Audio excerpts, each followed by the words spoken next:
Function के बारे में हमने पढ़ लिया। अब देखते हैं कि एग्जाम्पल में पूछते क्या है और सॉल्व कैसे करना है। फंक्शन के ऊपर से 6 फंक्शन थे हमारे।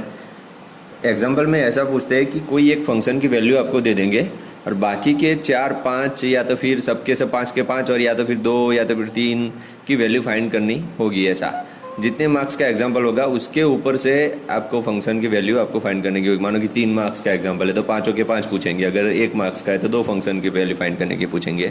ऐसा वेरी होता रहता है हर बार। देखते हैं कि एग्जाम्पल की कैसे करना है। हम पढ़ेंगे सबके सब फंक्शन फाइंड करने का। हर एक एग्जाम्पल में सबके सब फंक्शन फाइंड करने हैं। भले ही बुक में ऐसा दिया हो कि ये दोनों फाइंड करो, ये तीन फाइंड करो, और हम क्या पढ़ेंगे कि पाँचों के 5 फाइंड कर देंगे। बाकी के एक तो बताया होगा पहले से, बाकी के 5 हम फाइंड कर देंगे। करते हैं कैसे, सॉल्व एग्जाम्पल पहला। एक ट्राइंगल है, उसके अंदर tan a की वैल्यू है 4/3। Find all other trigonometric ratios. हम क्या करेंगे, tan a है, tan a। अब देखो ट्राइंगल हमें राइट एंगल ट्राइंगल बनाना पड़ेगा। a कभी राइट एंगल नहीं बन सकता। अगर a राइट एंगल होगा तो यहाँ पे a नहीं आ सकता, मतलब कि ये साइड वाला एंगल होगा। बाकी दोनों में से कोई एक ले लो राइट एंगल, b या तो फिर c, कोई भी एक। b ले लिया मैंने 90 डिग्री। अब tan a की वैल्यू मैंने 4/3 डाल दी। अब tan का फंक्शन क्या होता है, tan मतलब क्या, ऑपोजिट बाय एडजेसेंट, वो हमें पता है। आप डेफिनेशन उसकी याद रखना वरना काम नहीं बनेगा। ऑपोजिट बाय एडजेसेंट, ए का ऑपोजिट कौन सा है, B C by adjacent A B. B C by A B is equal to 4/3। अब 4/3 है तो उसको मैं आपको ऐसे भी 4/3 को मैं ऐसे भी लिख सकता हूँ 4k/3k। के क्यों डाला, क्योंकि के मतलब कोई भी मल्टीप्लीकेशन में मानो कि 2 से मल्टीप्लाई कर दिए 8/6, या मानो कि 3 से मल्टीप्लाई किया तो 12/9।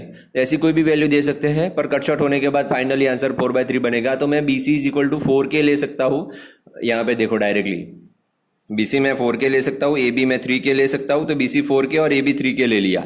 बी सी मैंने 4k डाल दिया, ए बी 3k डाल दिया। अब आपको पाइथागोरस थ्योरम अप्लाई करना है। पाइथागोरस थ्योरम क्या होता है वो हम आगे पढ़ चुके हैं, पर फिर भी एक बार बता देता हूँ कैसे होता है। पाइथागोरस थ्योरम में है कि हाइपोटेनियस का स्क्वायर इज इक्वल टू ए सी का स्क्वायर इज इक्वल टू बाकी के 2 साइड का स्क्वायर करके एडिशन, इन दोनों का इक्वल हो जाएगा। ये दोनों इक्वल हो जाएंगे। A C square is equal to A B square plus B C square डाल देते हैं। A C square B C square plus A B square, B C square plus A B square. B C square कितना था, 4k का square 3k का square डाल दिया। 16k square 9k square addition किया 25k स्क्वायर। अब root निकाला तो ए सी मुझे मिला 5k। अब ये तीनों वैल्यू मुझे मिल गई। अब हमें क्या करना है, तीनों ट्राइंगल की तीनों साइड मुझे मिल गई तो उसके ऊपर से बाकी के मैं पांचों के 5 फंक्शन फाइंड कर सकता हूँ। कैसे, sine A is equal to क्या होता है हमारा, ऑपोजिट बाय हाइपो। तो ऑपोजिट 4k/5k। अब मैं ये डालता रहूंगा हर बार।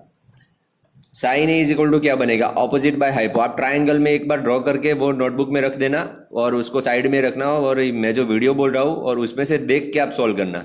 ऑपोजिट बाय हाइपो करेंगे तो ऑपोजिट बाय ऑपोजिट कौन सी साइड थी, यहाँ पे देख लो ऑपोजिट साइड कौन सी है, ए की। B C by A C, 4k/5k divide करो। 4k/5k डिवाइड किया मैंने, 4/5 आंसर मिल गया। Same to same cos A क्या बनेगा, adjacent by hypo 3k/5k cut short हो गया 3/5।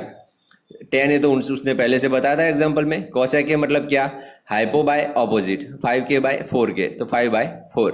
सेम टू सेम sec है क्या, हाइपो बाय एडजेसेंट। इसकी वैल्यू आप डालते जाओ सबके सब। ये फंक्शन के डेफिनेशन हम पढ़ चुके हैं, डेफिनेशन के हिसाब से सभी की वैल्यू डालनी है। बाकी के सभी आपको फंक्शन ऐसे ही फाइंड करने हैं। एकदम ईजी मेथड है। करेंगे क्या, एक बार वापस रिवाइज कर देता हूँ कैसे करना है। फंक्शन की जो वैल्यू डाली बताई है उसने, उसके ऊपर से के मल्टीप्लिकेशन में 2 साइड की वैल्यू हमें मिल जाएगी। कोई भी 2 साइड मिल जाएगी आपको ट्राइंगल में, कोई भी 2 साइड। मानो कि ये हमें ये दोनों साइड मिली, अगर मानो कि हाइपो मिलता तो भी पाइथागोरस से हमें 3rd साइड मिल जाती। अब तीनों की तीनों साइड मिल गई मुझे, तो मैं बाकी के फंक्शन की डेफिनेशन के हिसाब से ऑपोजिट एडजेसेंट एंड हाइपो की वैल्यू डाल के बाकी के पांचों के 5 फंक्शन फाइंड कर सकता हूँ।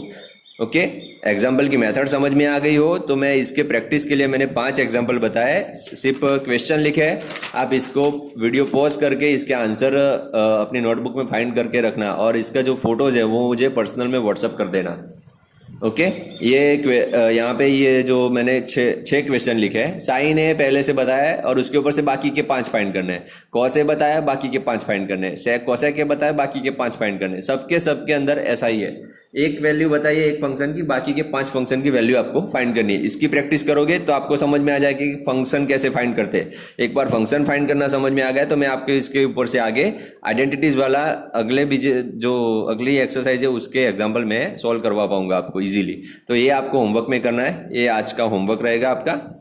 और मानो कि आज करते हो, मैं आपको 3 दिन का टाइम देता हूँ, मतलब कि कौन सी डेट तक, डेट होगी 21 तक आपको सबमिट कर देना है ये। 21 तक सभी के सभी सॉल्व करके मुझे सबमिट कर देना है फोटोज़। Thank you.